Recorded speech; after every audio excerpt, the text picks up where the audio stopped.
Dalawang plastic na asin, isang ulo ng bawang.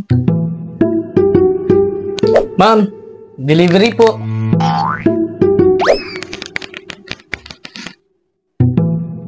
Ulo ng sibuyas. Ayan, kompleto ricados na para sa aming kusina. Ma'am, delivery po. Ano pa kayang kulang sa kusina namin? Mayroon ng asin. Ma'am, delivery po. Ay, magic sarap.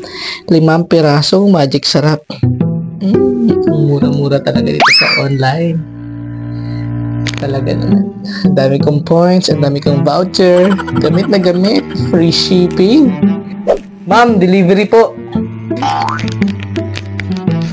Susing, 5 pesos ang magic sarap.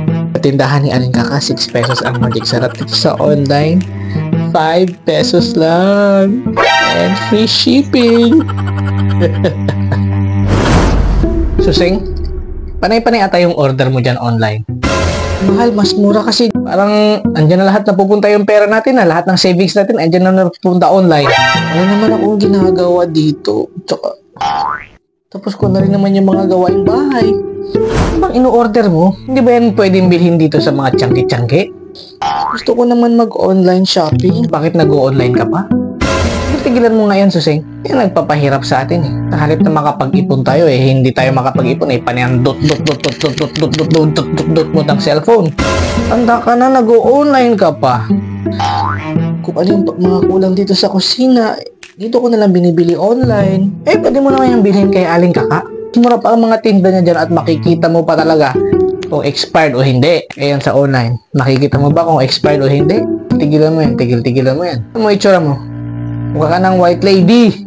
Kapupuyat mo yung kadudot mo ng cellphone mo. Bagay sa'yo. Doon. Pumunta kang puno ng balete. Takutin mo yung mga taong dumadaan doon. Kapupuyat ka dyan. Kaka-online mo. Kaka-shopping. Anong binibili mo? Paminta. Asin. Magic sarap. Ganun. Bagay yung orderin mo online.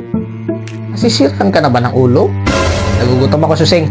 Pagbili mo nga ako ng sardinas. Sige na. Magantay ako dito. Susing, nabili mo na ba ang pinapabili ko? Mahal, in-order ko pa online.